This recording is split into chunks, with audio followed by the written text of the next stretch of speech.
Halo, saya Resti Noviani. Dan saya Robin Fatul Maslilah. Di sini kami akan membahas mengenai persediaan dan pencatatannya. What may be included under the heading of cash? Kas adalah sebuah investasi yang sangat liquid dan memiliki jangka pendek. Yang termasuk dalam kas adalah kas kecil dan kas besar. Kas adalah aset keuangan yang digunakan untuk keperluan pengeluaran dalam jumlah kecil. Dapat diartikan juga bahwa kas adalah alat pembayaran yang siap dan bebas dipergunakan. Kas ada dua, yaitu kas kecil dan kas besar. What are two methods of recording accounts receivable transactions when a cash discount situation is involved? Which is more theoretically correct? Which is used in practice more of the time? Why? Yang pertama yaitu gross method. Di sini seluruh jumlah penjualan dicatat terpisah dengan diskon. Dan yang kedua yaitu net method. Di sini penjualan dicatat termasuk diskon tunai. Yang lebih sering digunakan adalah gross method, dikarenakan akan lebih mudah dalam melakukan pelaporan keuangan. Terdapat dua metode, yaitu yang pertama adalah gross method, di mana di metode gross ini diskon dicatat terpisah dengan penjualan. Dan yang kedua yaitu net method, di mana di net method ini semua penjualan dicatat beserta diskonnya. Lebih sering digunakan dalam praktiknya adalah gross method karena lebih mudah saat dilakukan pelaporan keuangan. What is the normal procedure for handling the collection of accounts receivable previously written off using the direct write-off method?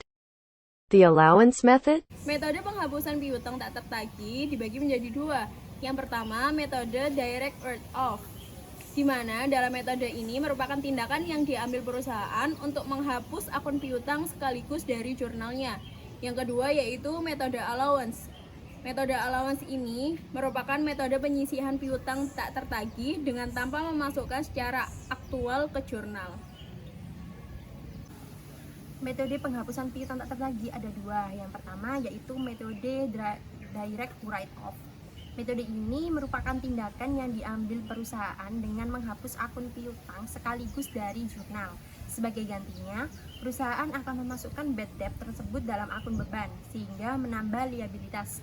Dan yang kedua yaitu metode allowance. Metode allowance yaitu metode penyisian piutang tak tertagih dengan tanpa memasukkan secara aktual ke jurnal.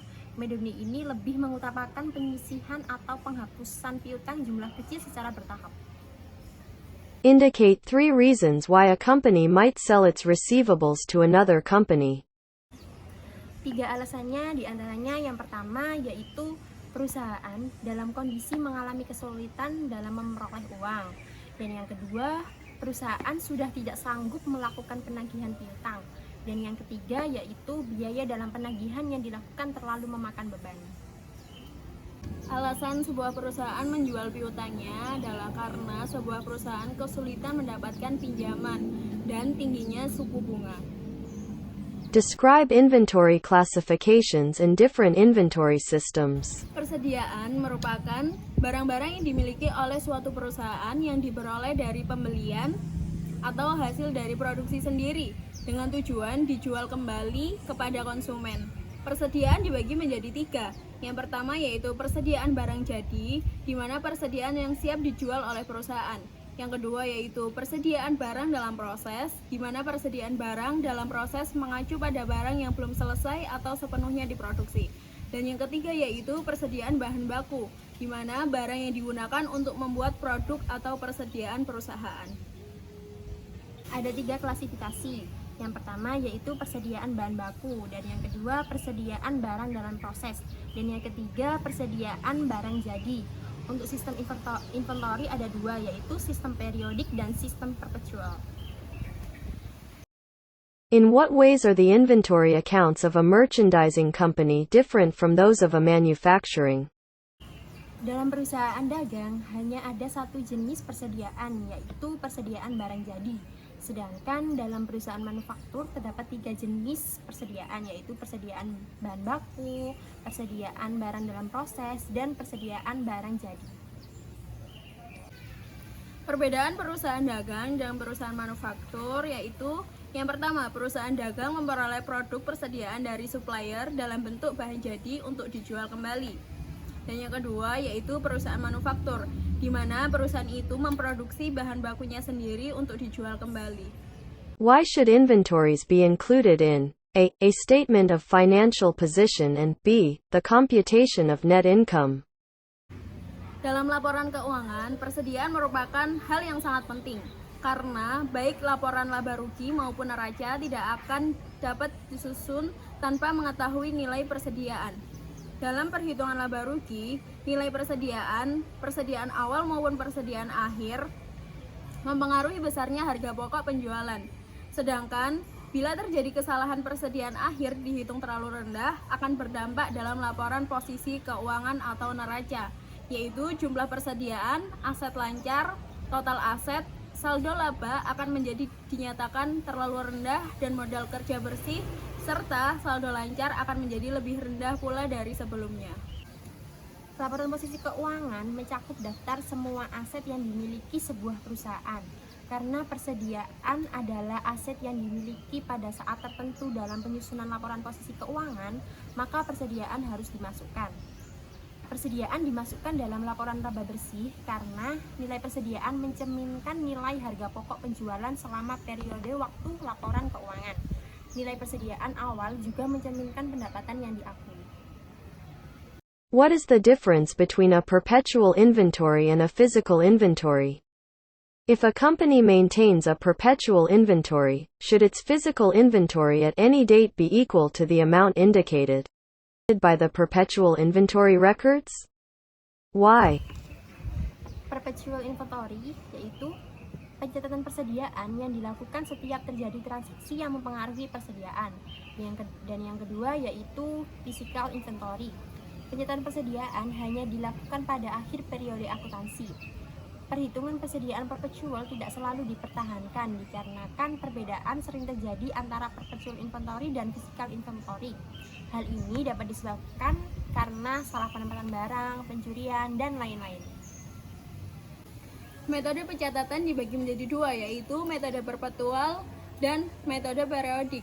Metode perpetual adalah metode pencatatan yang dilakukan setiap waktunya disesuaikan dengan adanya transaksi pemasukan dan pengeluaran persediaan barang yang terjadi. Sedangkan pada metode periodik, pencatatan pembelian dan penjualan barang dilakukan secara terpisah. Define cost as applied to the valuation of inventories. Biaya adalah harga yang dibayarkan untuk memperoleh sebuah aset, atau dapat juga digunakan untuk sebagai pengeluaran dan pembayaran beban-beban. Biaya adalah harga yang dibayarkan untuk memperoleh suatu aset. Biaya juga berarti jumlah pengeluaran dan beban yang berlaku secara langsung atau tidak untuk membawa suatu barang atau persediaan ke kondisi atau lokasi yang ada. Distinguish between product costs and period costs as they relate to inventory. Biaya produk adalah biaya yang terjadi saat timbulnya persediaan. Sedangkan untuk biaya periode adalah biaya yang tetap muncul terlepas persediaan itu ada atau tidak. Biaya dibagi menjadi dua, yaitu biaya periode dan biaya produk. Pada biaya periode tidak dibagi karena tidak dapat dibebankan ke produk apapun, tetapi dibebankan sebagai beban. Sebagai contohnya adalah biaya administrasi, biaya penjualan, dan biaya distribusi. Sedangkan biaya produk adalah biaya yang dialokasikan ke produk karena mereka berhubungan langsung dengan produksi barang dan produk. Seperti biaya produk terdiri dari biaya produksi. Jadi, kesimpulan dari pembahasan video ini, persediaan merupakan barang-barang yang dimiliki oleh suatu perusahaan yang diperoleh dari pembelian atau dari hasil produksi sendiri dengan tujuan untuk dijual kembali kepada konsumen. Sedangkan untuk klasifikasi persediaan yaitu ada 3. Yang pertama yaitu persediaan bahan baku, persediaan barang dalam proses, dan yang ketiga yaitu persediaan barang jadi. Dan jenis pencatatan persediaan terbagi menjadi 2, yaitu pencatatan periodik dan pencatatan perpetual. Terima kasih sudah menonton video kami. Sampai jumpa di video selanjutnya.